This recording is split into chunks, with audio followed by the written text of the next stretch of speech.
From spooky legends past, down through generations, to haunted locations that hold a ghostly past.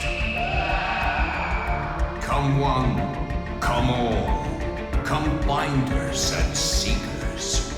Hear the creepy side of NEPA. Welcome to the Creepy Side of NEPA. I am Dan Kosloski.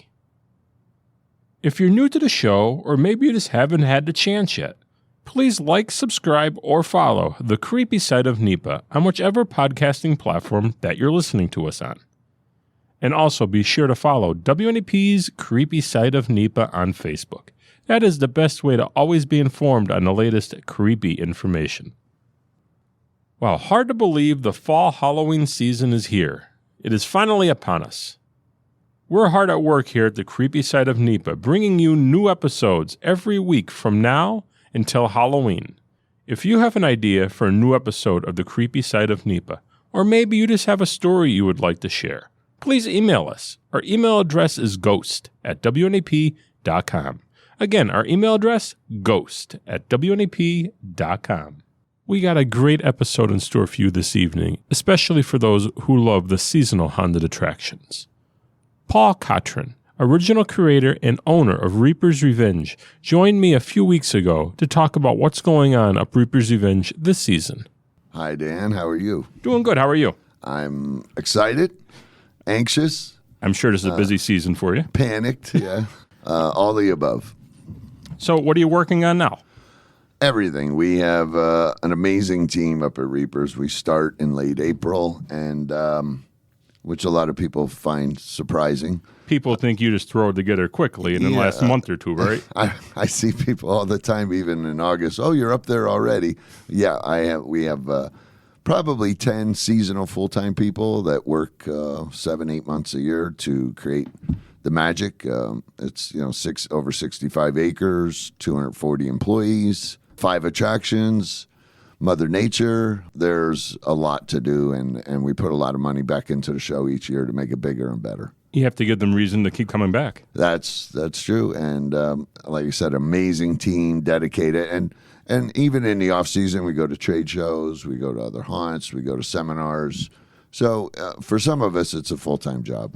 And people just don't understand the amount of work that goes into something like Reaper's Revenge. I take review companies and other haunters or family members or friends on a day show, and they just can't believe they've been to the night show multiple times. Can't believe you really get a feel for what's involved when you get to see it in the daytime. But, of course, the magic happens at night with all the bells and whistles. Right. But all the behind-the-scenes work is the stuff that really takes up a lot of your time. Yeah.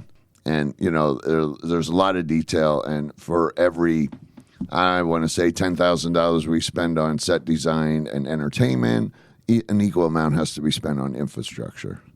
Sure. And what is some of the new stuff you guys are working on up there this year? We go through our 80 or 90 scenes or whatever it is. We have 5 attractions, and we just go back around to see what things we didn't get to improve on or change last year.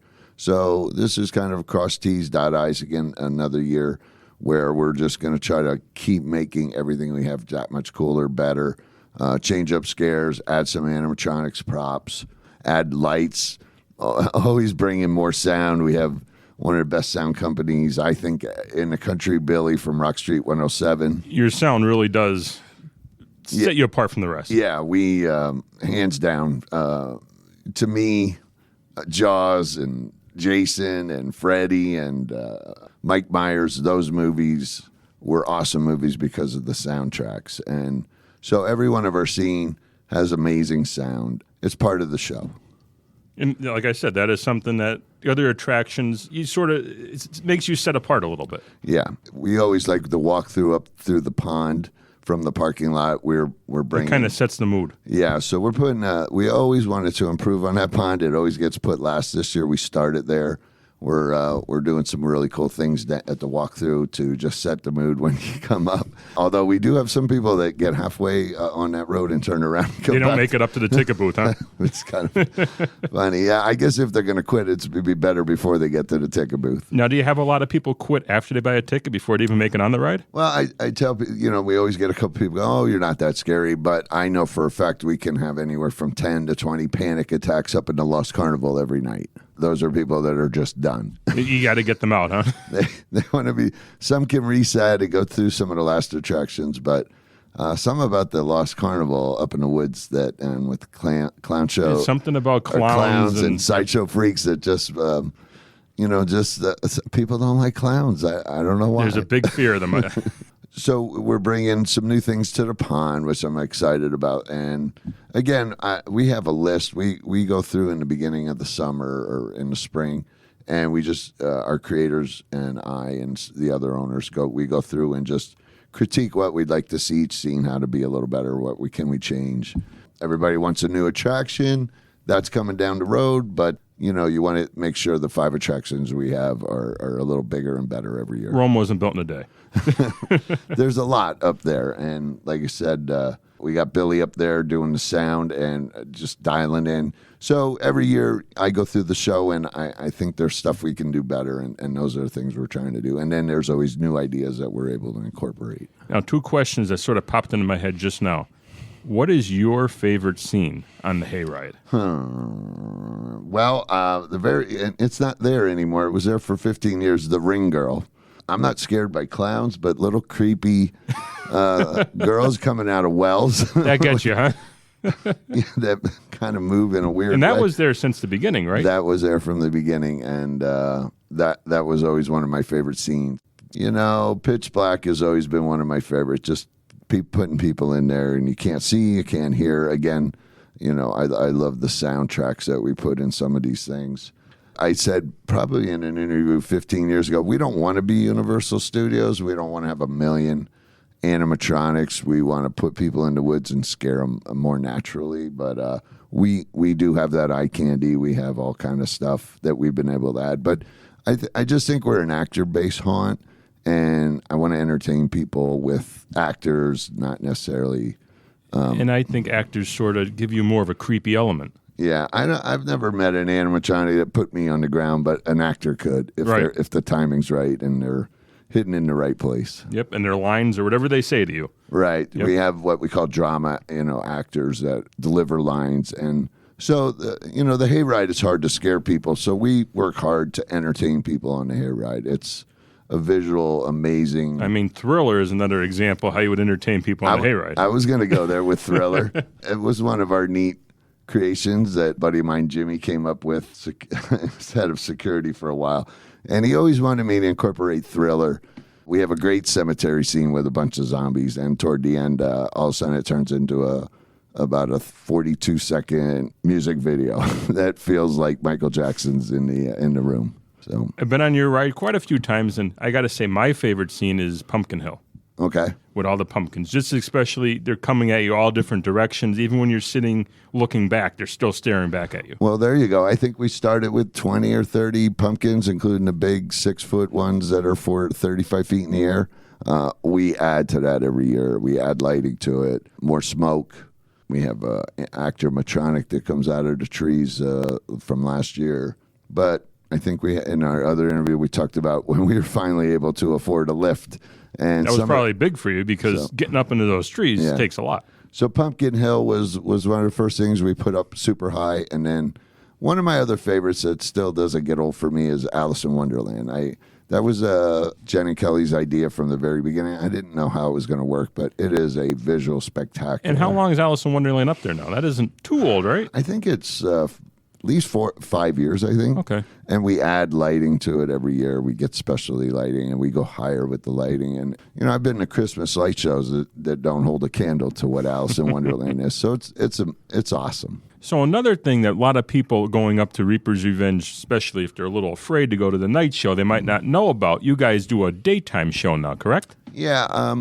We didn't ever want to really have to compete. Some of the original plans 17 years ago, this is year 17, was a pumpkin patch. And then Roba's is an amazing pumpkin patch. They do a phenomenal job. We didn't feel like we could compete with them, so we stuck with the night show.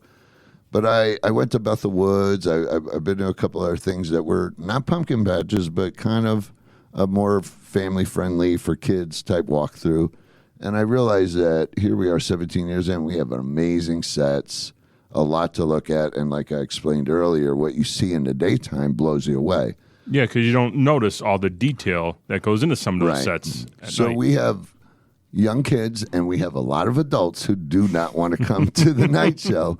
And we created a show called Little Grimm Family Fun Hayride. So before you go any farther, do you get a lot of adults going into the show that are afraid to go at night? The Little Grimms? Well, first of all, the kids need to bring an adult. So that's their excuse, is they're bringing their kid. Right. Okay. But parents are always looking for something new and unique to do for their kids with Halloween. Some people are a little burned out on pumpkin patches and mazes. So this is something between a pumpkin patch and Reaper's Night Show that really fits in the middle there. So it's about an hour 15-minute deal. It's only $25. You can come. You get the hayride. You get to see all the amazing scenes that we have. We throw in some really cool theatrical soundtracks. We put storytellers on the wagon in costume. And then you get to do the hayride and our one attraction called Delirium, which is where you put the 3D glasses on. And we water everything down. We put friendly music to it, and the kids love it. We got it started last year, and we're taking it to a whole new level this year. So when you say they go on the hayride, do they go through the same scenes as they would at night? They do. They go, but it's daytime. Right. Cover up some of the scary stuff. We put more friendly soundtracks to our awesome sound systems. Like I said, we got really good reviews last year. We didn't get the word out as much as we would have liked. So we think this is the year two that Little Grimm is going to take off. It seems like you're hitting a different audience. Well, true. But also, like certain attractions like Sector 13, they sometimes took 2 or 3 years to come into their own. This is totally different with a day show, but I do believe it's going to come into its own this year. But yeah, each of our attractions in the night show touch on everybody. You know, there's so many different fears that people have. So our 5 attractions at night are so unique. I tend to think we have something for everybody. Yeah, it seems that way. So now, yeah, toning stuff down, watering down, but also just, you know, we're in the entertainment business. So we want to entertain young kids, families. We want to let them come and experience what we have on the mountain. And from what I understand, like the adults that are coming with their kids are just blown away. They had no idea what was involved on Reaper's Mountain. And they're sometimes going home, grabbing a babysitter and coming back seeing the night show. Yeah, and that's good. Yeah, so it's a win-win for everybody. But yeah, I kind of jokingly said this is for kids and for parents who are too scared to come to our night show.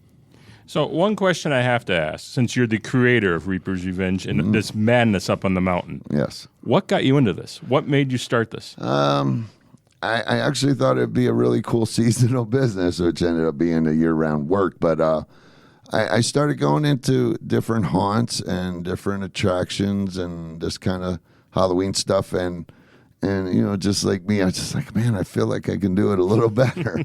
You know, within 8, 9, 10 years, we were one of the best in the country and in a short amount of time. So I don't know. I don't know if it was frustration. Again, I've been to a lot of amazing haunted attractions. I just always thought I could do it a little better. That's all.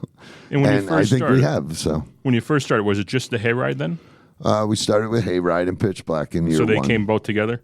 Yeah. Then 3-4 years in, we started the Lost Carnival. Then the fourth, that was 3 attractions. And 3-4 years later, we built Sector 13.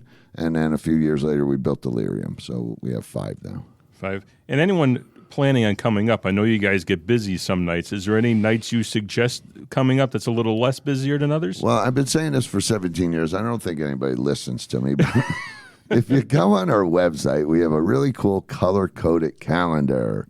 And there are 3 red Saturdays in October that you will have a little bit of wait. We run 15 wagons, and we keep things moving.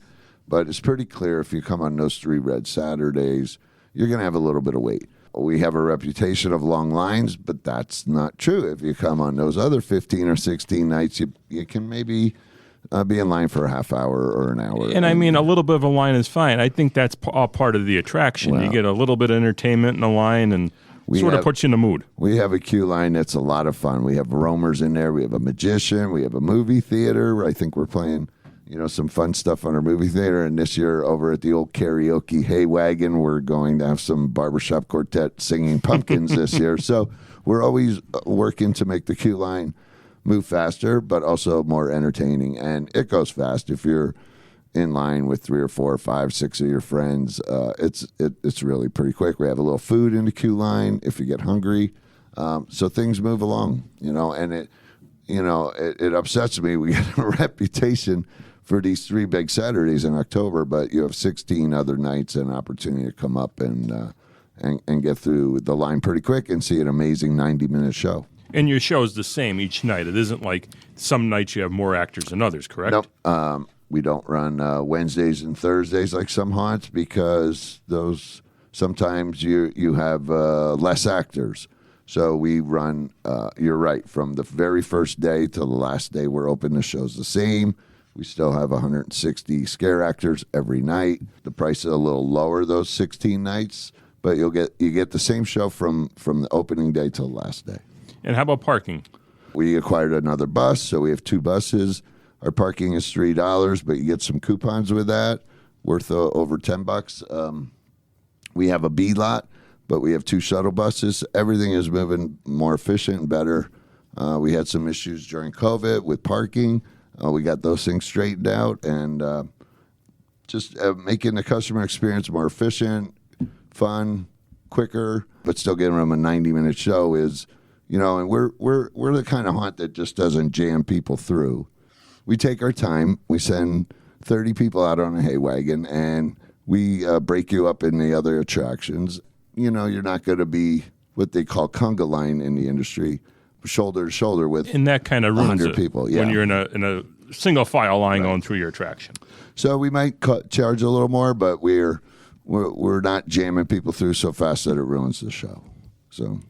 And if anyone was planning on coming up to Reapers Revenge, what's the best way to get more information? Your website? Yeah, you definitely want to go to reapersrevenge.com. All the information's on there, the FAQ, the calendar's on there. You can buy tickets. You can read about Little Grim and see some photos. We have a media section. You can look at videos and photos of what our show looks like. Yeah, the website's the place to go to get all your information.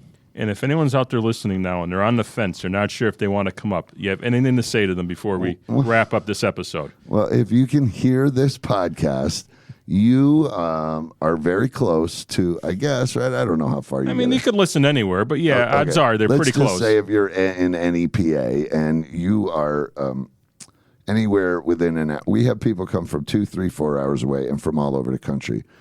You have in your backyard one of the top 1, 2, or 3 haunted attractions in the entire country, and you'd be crazy not to take advantage of that. And what is the farthest you had a visitor that you know of come to your attraction? Well, we have a couple that comes from California every year. They fly in. We have a package with the Hilton where you can get a stay and play. You get a little money off your tickets. You get a little money off your room. You get a breakfast thrown in. So fly on in if you want. On the website, you can click on the Hilton Stay and Play. Okay. And all the information's at reapersrevenge.com, correct? Yes. Okay. Yeah. Thanks again for joining us tonight, Paul. Thank you, Dan. And good luck to a great haunt season. Oh, it's going to be awesome. Thank you for listening to this episode of The Creepy Side of NEPA.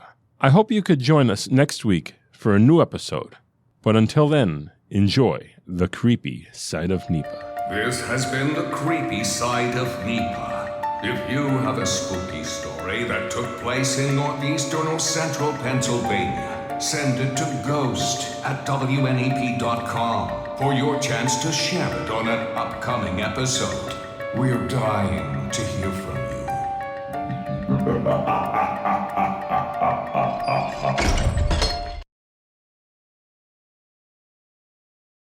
Coming up this Thursday on The Creepy Side of NEPA.